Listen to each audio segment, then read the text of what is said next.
Welcome to question of the day, day 6. Today's question is not a mathematical question, it is simply a theoretical question about Gibbs free energy. So, Gibbs free energy, delta G equals delta H minus T delta S. Well, delta H is the enthalpy change, T is the temperature, delta S is the entropy.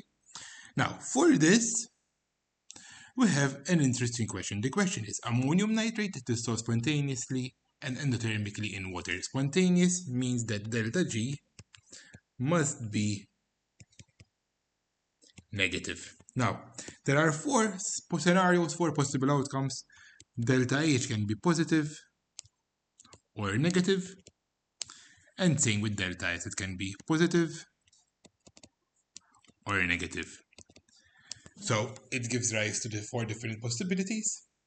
Now, if delta H is positive and delta S is negative, that will always end up being a positive value. Remember, negative with negative is a positive, so it will be a plus with a plus.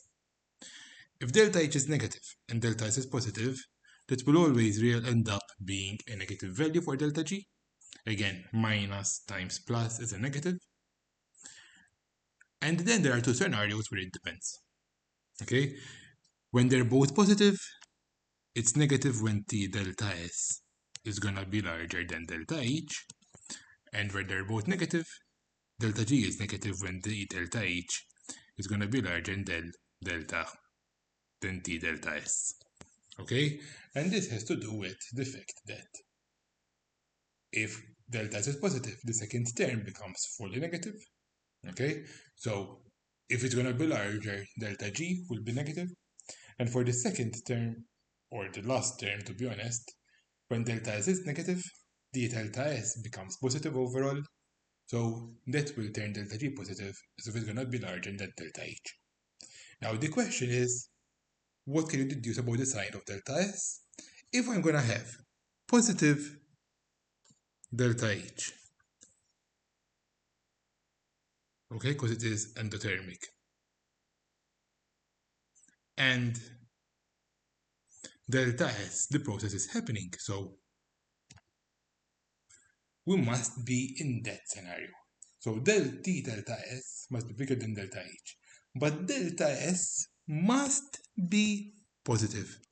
If delta S is not positive, it will never be favorable, if it will never be spontaneous. So what I can deduce is that delta S for this equation, for this reaction, must be positive. Thank you for your attention. I hope you understood this question. This is something a little bit different, so if you want to give some feedback, please feel free to do so. If you want to send in your questions, send them either in the comment section or follow the link in the description. Have a good day, and I will see you all tomorrow.